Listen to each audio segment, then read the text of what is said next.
Hello everybody, I welcome you all to NCAS Geology class. Today I will discuss about stratigraphic units or stratigraphic classification. So before we discuss this topic, let us know what is stratigraphy. Stratigraphy is the branch of geology which deals with the history of evolution of upper rocky layers of the crust of the earth. It aims at arranging rock bodies in order of their age. Thus, stratigraphy is the historical geology which aims at arranging the rock layers of the earth crust in order of their age. So to achieve it, studies are made about the rock layers, particularly with respect to their composition, structure, mineralogy, economic mineral content, fossil content, age, and their distribution. Accordingly, the stratigraphic classification is made on the basis of study of lithology, study of fossil content, and study of fossil age. So, stratigraphy can be classified into lithostratigraphy on the basis of lithology, biostratigraphy on the basis of fossil content, and chronostratigraphy on the basis of the age of the rock bodies. And the units which are used to describe these stratigraphies are lithostratigraphy unit, biostratigraphy unit, and chronostratigraphy unit. And beside these we have magnetostratigraphy unit and allostratigraphy unit. So we will discuss this classification of the stratigraphic units, or it is the stratigraphic classification.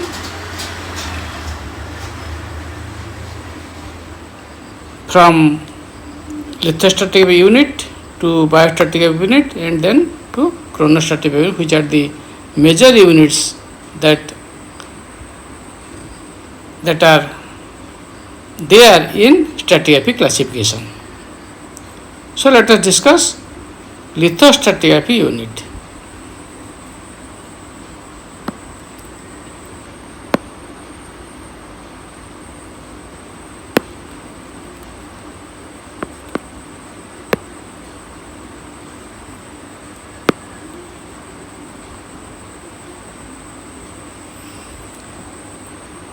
So this unit takes into account the lithology of the rock layers, lithological properties of rock layers, and then the classification is being made. So in lithostratigraphy, rock units are considered in terms of lithological characteristics of strata and their relative stratigraphic position, where they occur, stratigraphically at which level they occur, where they occur. The relative stratigraphic position of rock unit can be determined by considering the geometric and physical relationship that indicate which beds are older and which beds are younger. So, while building lithostratigraphy, we take into account the lithological characteristics of the rock layers and study whether it is younger and older compared to its upper and lower layers. So that is the stratigraphic position. And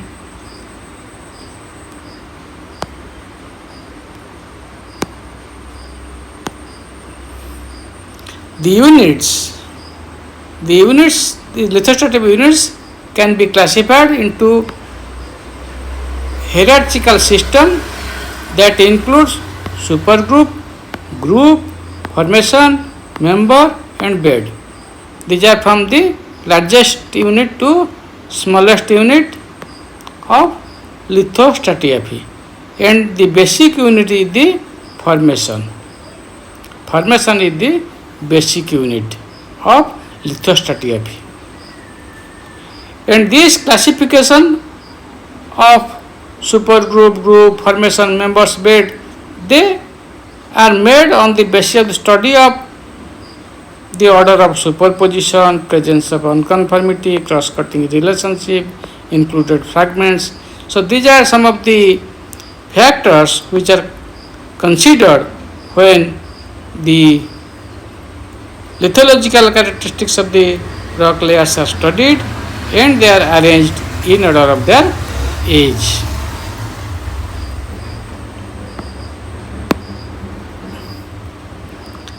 And this fundamental unit of this lithostratigraphic classification is the formation. So to which we will call formation, let us discuss what is formation.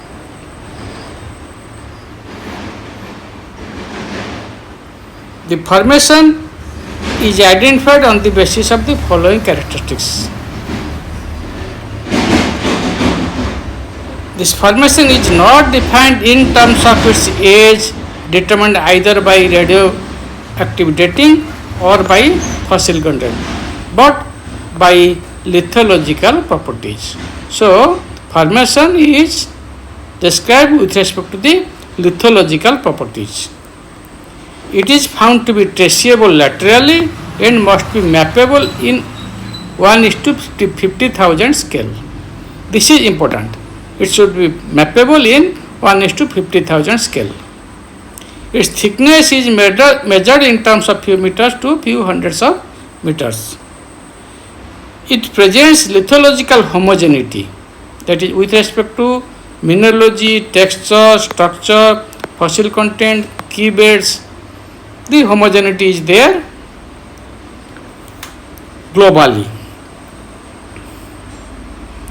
So its top and bottom should have sharp contact indicating its stratigraphic position. Its materials may or may not be lithified. Its lithology may include one or more rock types. It may be igneous, sedimentary or metamorphic. So, formation presents distinct lithology, distinct boundaries, and it must be mappable in 1:50,000 scale.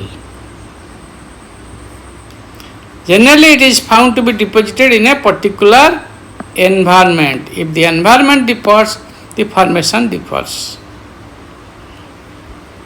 For example, the continuous shelf deposit and deep ocean basin deposit, they form separate formations, as the sedimentary characters of these two environments significantly differ from each other.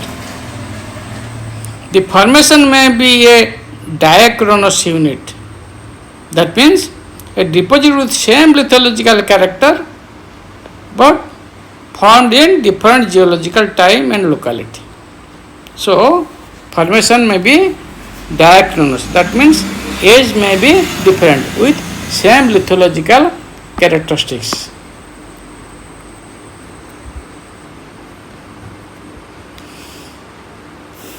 Now, if the lithology of the formation does not present layering or stratiform character, the order of superposition cannot hold good over them to construct stratigraphy.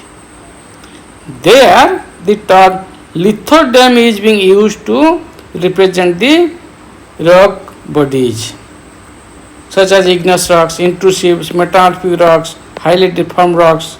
So, in these cases, the layering cannot be used to say the top and bottom condition, and that's why these rock units which are not stratiform, they are called as lithothermic units. These non-stratiform rock bodies are called lithothermic units. Its basic unit is lithoderm, which is equivalent to formation. And several formations make a group. Similarly, several lithoderms, they make a complex, which is equivalent to group.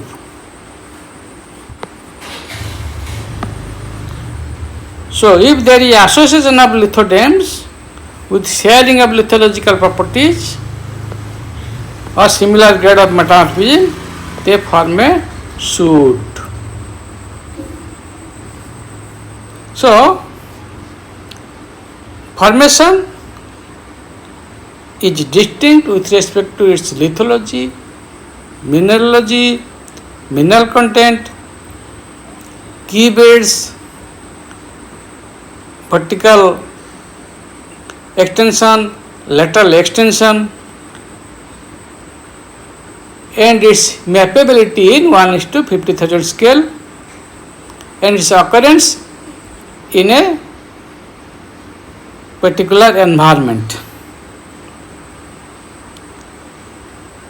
And if two formations come together, they make a group. And groups are generally identified by the unconformities, or groups are found to be demarcated by the unconformity surfaces. They have their upper boundaries and lower boundaries generally represented by the unconformity surfaces. And two or more groups, they make a supergroup. For example, Kadapa supergroup, Vindhyan supergroup, Vindhyan supergroup. So these are the major lithostratigraphic units. And in case of Kadapa supergroup, the group is Kistna. Kistna is made up of several formations: Sri Salem quartzite, columnar cells, Irlakonda quartzite. So these make the Kistna group. Kistna, Nalamalai, Papayani, Chair, they make the Kadapa supergroup.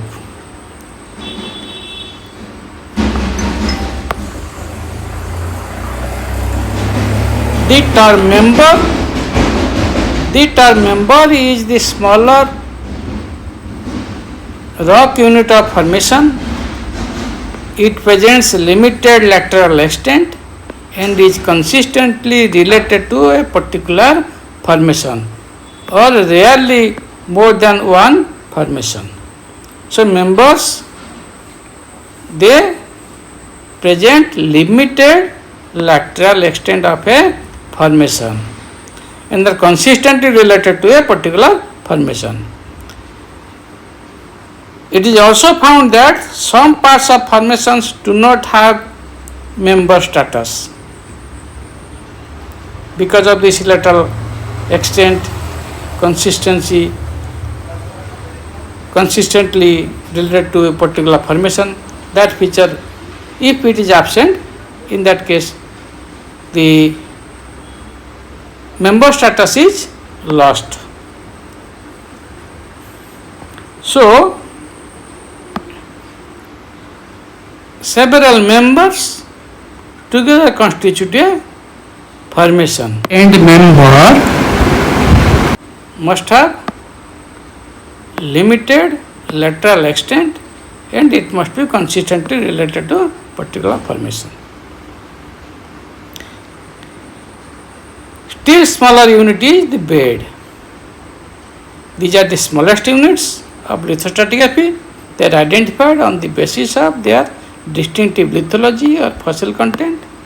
They have economic significance in their useful lithostratigraphic correlation.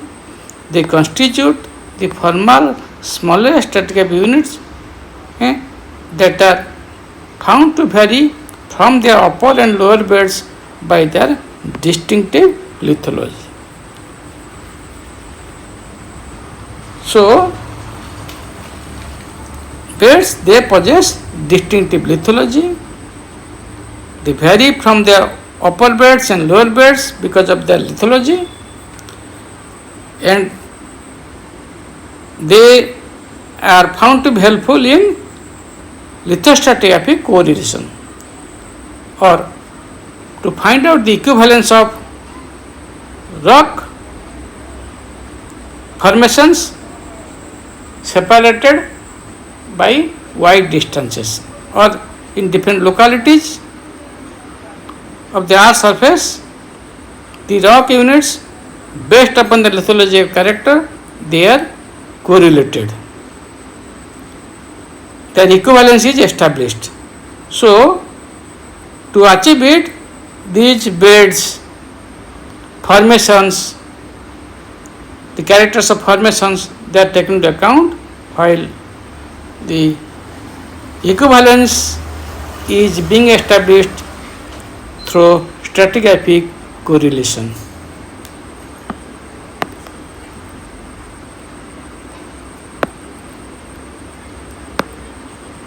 So these are the terms which are used in lithostratigraphy.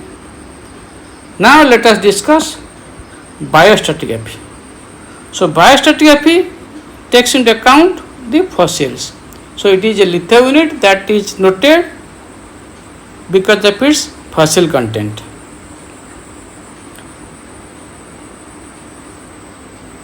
Biostratigraphy is defined as a body of rock or rock layers identified on the basis of fossil content. So it fundamentally differs from lithostratigraphy, where lithological characters are used to form the units. Here fossils are used to make the units. The fundamental unit of biostratigraphy is biozone. The fundamental unit of lithostratigraphy was formation. So the fundamental unit of biostratigraphy is biozone. So what is biozone? So biozone is defined as a layer of rock or a group of rock layers that are identified on the basis of their fossil contents. According to the name of the taxon or name of the fossil, the biozones are defined or named. Following are the classification of the biozones. First is taxon range biozone. The range of the taxon defines the biozone.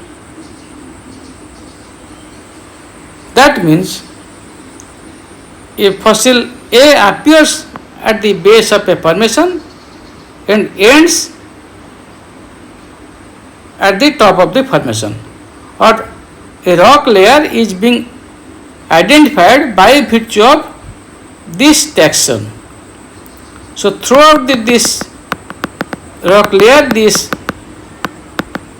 taxon exists and it perishes, and it is not found to extend beyond this layer.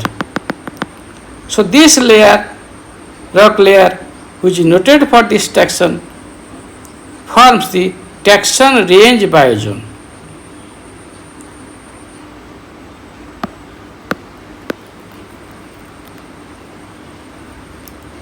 Here, a rock layer is identified on the basis of first appearance and last appearance of a single species. That the rock layer is noted for vertical as well as lateral distribution of one species only. So the range of this species defines the biozone range. That's why it is called taxon range biozone. If this is the rock layer, first this species A appeared, and within that layer it has its last appearance, not beyond that. So this rock layer is noted for this species only. This species is not found beyond this layer. That's why this is called taxon range biozone or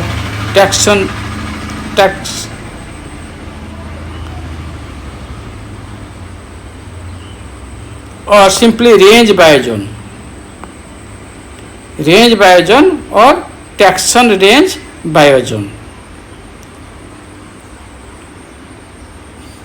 If the occurrence of such rock layer with same species is considered to occur on any part of the earth crust, or it is considered globally, then the term total range biozone is used.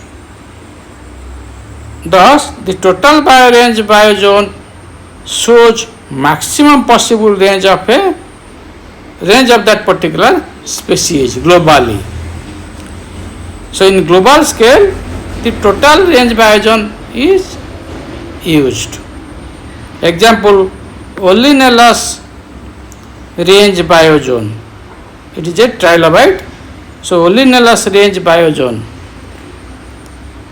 Thus, this taxon range biozone is noted for the specific fossil that appears and disappears within the same biozone.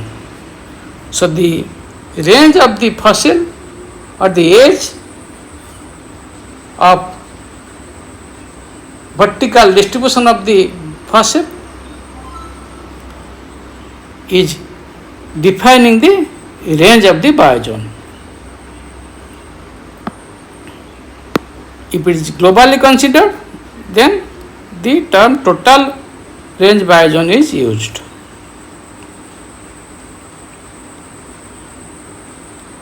Then concurrent biozone. It is otherwise called synobiozone. Here, the rock layer shows overlapping, that is concurrent, overlapping of stratigraphic ranges of two or more taxa. There will be overlapping in the rock layer, two or more taxa, they show overlapping of their ranges. One taxon appears at the base of the layer and the other taxon disappears at the top of the layer. Thus, there is a coexistence or time overlap of two or more taxa in the rock layer. Following diagram defines this biozone.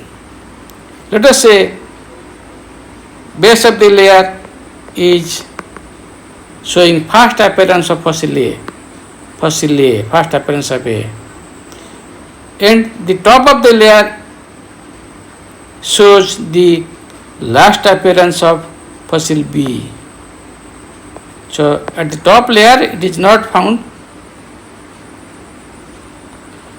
So, in between the first appearance of fossil A and last appearance of fossil B, we find the overlapping of A and B.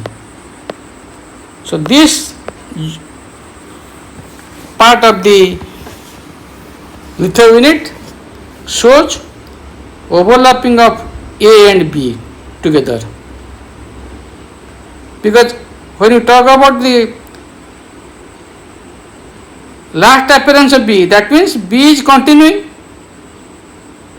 in the rock layer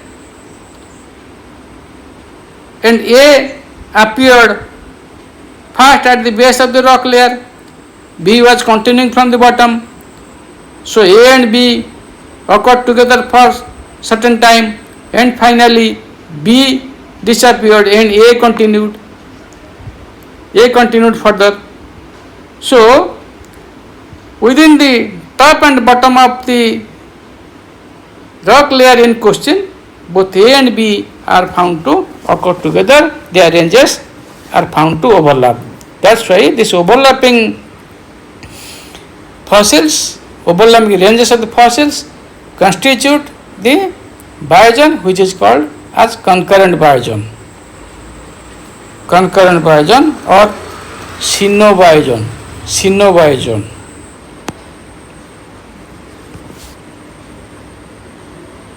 For example, trilobite A and brachiopods B occurring together in the same strata. So, in this portion of the litho unit, we have this A and B occurring together, overlapping each other. Then we will discuss about the lineage biozone or consecutive range biozone or phylozone.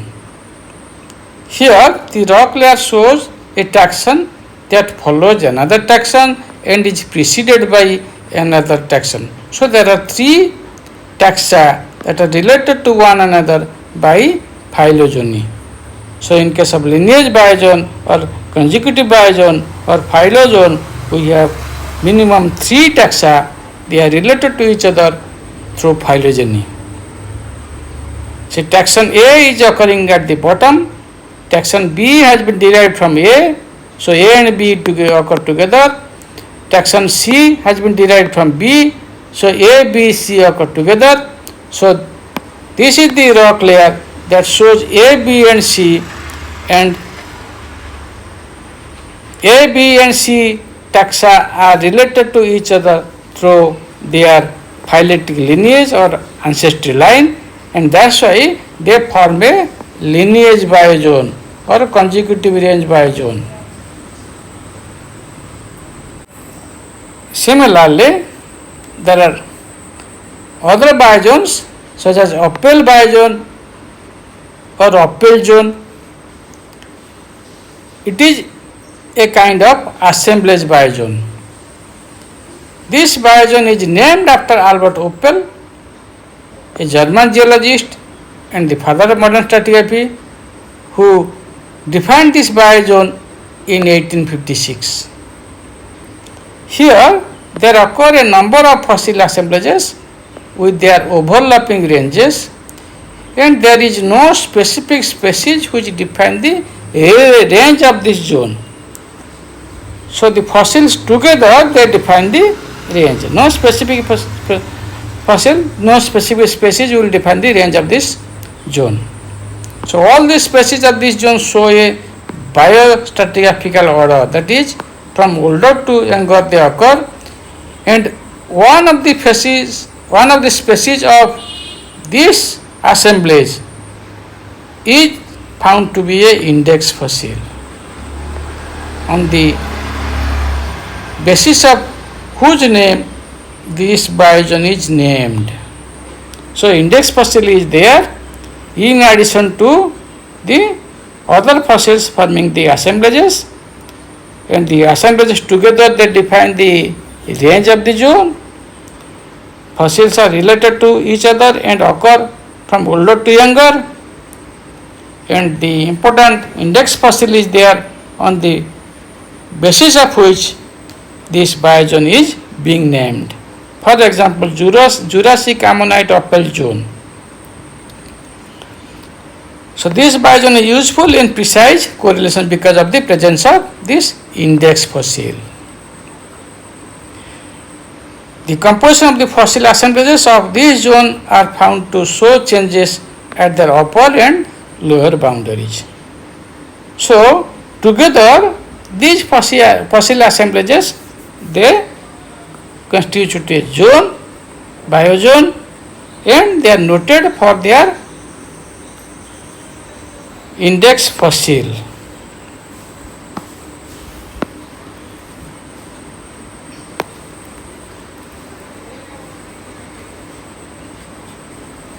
Then assemblage biozone. It is similar to Oppel biozone, but here there is no single species on the basis of which the biozone is named, as it was in Oppel biozone. There occurs a number of 3 or more species or taxa that form an assemblage or group in this biozone. They combinedly indicate one time interval or range. They may or may not have overlapping ranges. Generally, they show one particular environment of their occurrence. For example, trilobites, corals and brachiopods, they occur together in one environment, generally marine environment, and they form an assemblage biozone. Then we will discuss about the next biozone, which is the interval biozone. As the name indicates, it is the interval of first appearance of one species and last appearance of another species. The boundary defined by the first appearance of one species and the last appearance of another species. That range occurring between these two bio events is the interval, is the time period. Here, the biogen is defined by two boundaries, the first appearance of one species and the last appearance of another species. The interval between these two bio events form the interval biozone. The interval may contain both taxa if their ranges overlap in time, or it may contain only one of them. Either the one that appears first at FAD, that means first appearance datum, or the one that disappears at the last at LAD, that is last appearance datum, if their ranges do not overlap.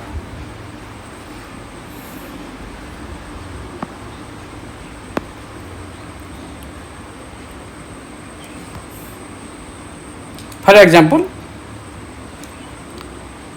let us say the species A appears at 50-meter level, species B disappears at 80-meter level. So the interval biozone is 50 meter to 80 meter. So this is the range within which fossil A appears and fossil B disappears. So this 50 meter to 80 meter defines the interval biozone. If A and B coexist for some time, then there is overlap, that is both occur in the part of the zone.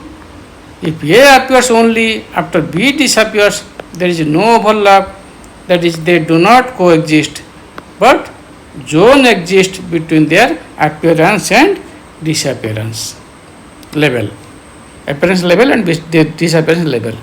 Thus, it can be said that overlap is possible in interval zone, but it is not necessary as it is found in concurrent biozone, where overlapping is a must, where overlapping of two taxa, the taxa A that appears first and the taxa B that appears last. So A and B together they occur for some time, they overlap. Here overlapping is necessary, is not necessary always. There may or may not be overlapping, and the level of their appearance and disappearance define the biozone, define this interval biozone.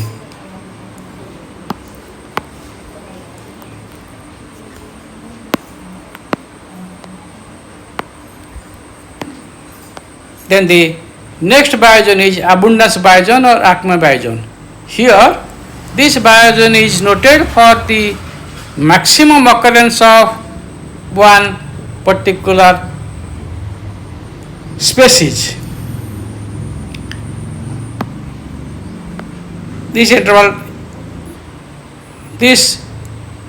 indicates the interval of time during which a particular fossil is found to be abundantly available or to have reached the peak of its abundance in a litho unit. That litho unit becomes the Acme biozone with respect to that fossil which is found in abundance. For example, Globigerina acme zone, it is a foramen 4.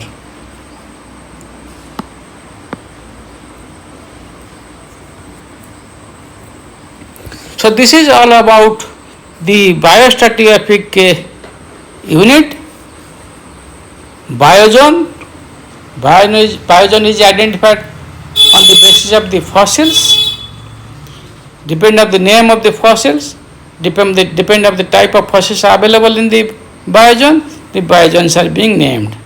They are named as range biozone, concurrent biozone, assemblage biozone, oppel biozone, consecutive biozone, then acme biozone. So these are some of the biozones on the basis of which the litho units are identified and are named, and they are used in correlation of the litho units of distant areas. Then let us discuss what is chronostratigraphy unit. It is otherwise called as rock time unit. This unit is used when the age of the rock unit is determined directly or indirectly, that is either by radioactive disintegration or by radioactive clock or by the use of fossils. Here the upper and lower boundaries of the unit are isochronous surfaces. That means a surface that form at one time, isochronous, same age. The hierarchical system uses the following terms in chronostratigraphy: ionotham, erathem, system, series, stage, chronozone. So these are the terms which are used to describe chronostratigraphy. Their corresponding geochronological unit or time unit are as follows: ionotham has time unit eon, erathem has time unit era, system has time unit period, series has time unit epoch, stage has its time unit age, chronozone has its time unit chron. Thus, each chronostratigraphy unit represents the rock units that get formed during the corresponding time unit. The boundaries of the units are defined by global boundary stratotype sections and points or by golden spikes. This indicates the absolute age as accepted globally. So let us discuss the terms which are used in time unit and rock time unit. Eons.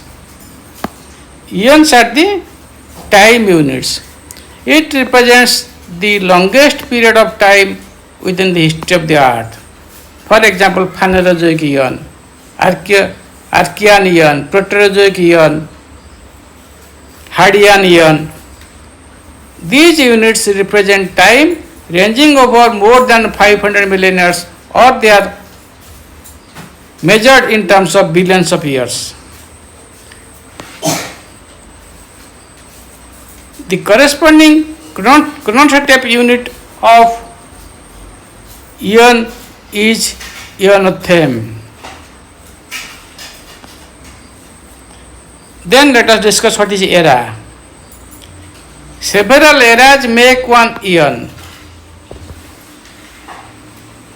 So, eons are made up of eras. For example, Phanerozoic eon, it is made up of Paleozoic era, Mesozoic era and Cenozoic era. And the range of Phanerozoic eon is from 542 million years up to present.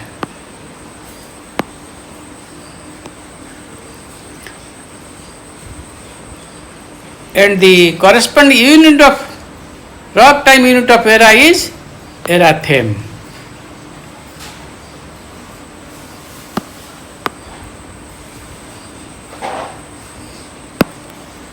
Then let us come to the next time unit, that is period.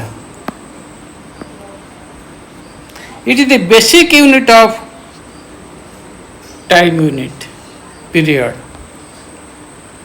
The rocks deposited during one period of time constitute a system. Mesozoic era is made up of Cretaceous, Jurassic and Triassic periods.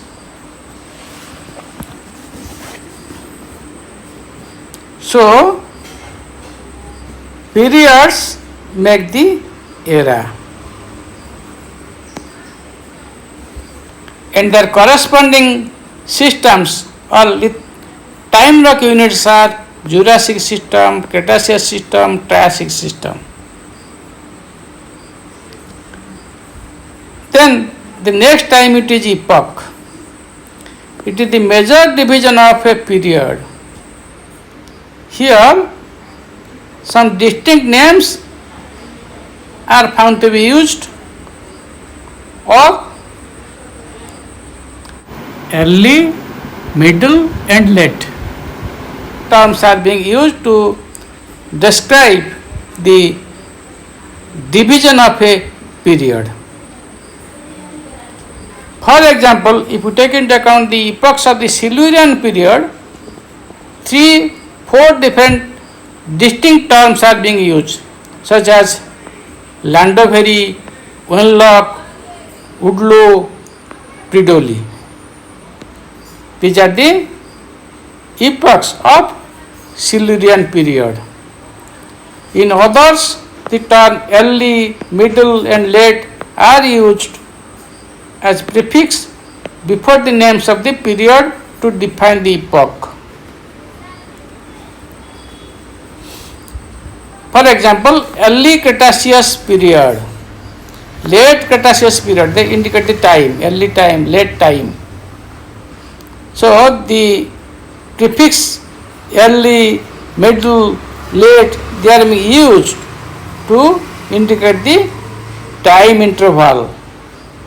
Classification of period into epochs, and their corresponding chronostratigraphy equivalence of epoch is the series, and the series is accordingly named with the divisions such as lower, middle and upper. So lower, middle and upper terms as prefix used before the names of the series, and early, middle and late, they are used before the names of the period to define epochs. Example, rocks of lower Triassic series were deposited in early Triassic epoch. Early indicates time, lower indicates the rock unit, Triassic series. So series is the rock time unit and epoch is the time unit.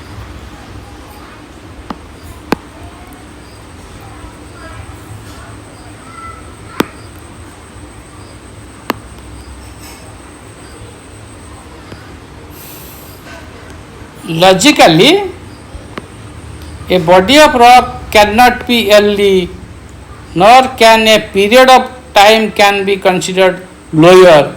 So it is important to use the correct adjective to represent the epochs and series. The next time unit is age. It is the smallest unit commonly used to represent geological time unit, and it ranges to few billions of years. Its corresponding chronostratigraphy unit is stage. For example, the Oligocene epoch is divided into Rupelian age, Chattian age, and their corresponding stage is Rupelian stage and Chattian stage of Oligocene series. Chrones are very short periods of time that are sometimes determined from paleomagnetic information, but these units do not have widespread usage outside magnetostratigraphy. So this is all about the chronostratigraphy units and the time units or geochronologic units.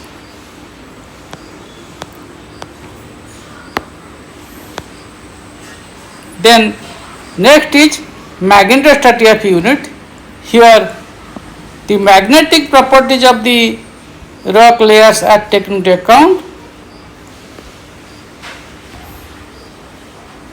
It defines the body of rock which exhibit magnetic property that are different to the adjacent bodies of rock in the stratigraphic succession. So, when you take into account the magnetic property of the rock units, in that case the stratigraphic unit becomes magnetostratigraphic unit. Similarly, if we take into account the presence of unconformities to identify the litho unit, then it becomes allostratigraphic unit. But nowadays, the term allostratigraphic unit that is coming under the sequence stratigraphy. So, we have three major units in stratigraphy, that is lithostratigraphy unit, biostratigraphy unit and chronostratigraphy units, and then the time unit. So, how lithostratigraphy unit, chronostratigraphy unit and geochronologic units are correlated? Let us see. The lithostratigraphic unit the lithostratigraphic unit, that is supergroup, it relates to erathem in the rock time unit and links to era in the time unit. Similarly, group of lithostratigraphy unit links system in time rock unit and links to period in time unit. Similarly, formation of lithostratigraphy unit links series in rock time unit and epoch in the time unit. Similarly, member in the lithostratigraphy unit links stage in rock type unit and it links age in the time unit. Similarly, bed is linked to zone in rock type unit and phase in time unit. So this is all about the lithostratigraphic units, biostratigraphic units, chronostratigraphic units and geochronologic units, and it is all about the stratigraphic units or stratigraphic classification. Thank you all for your patient hearing to this talk.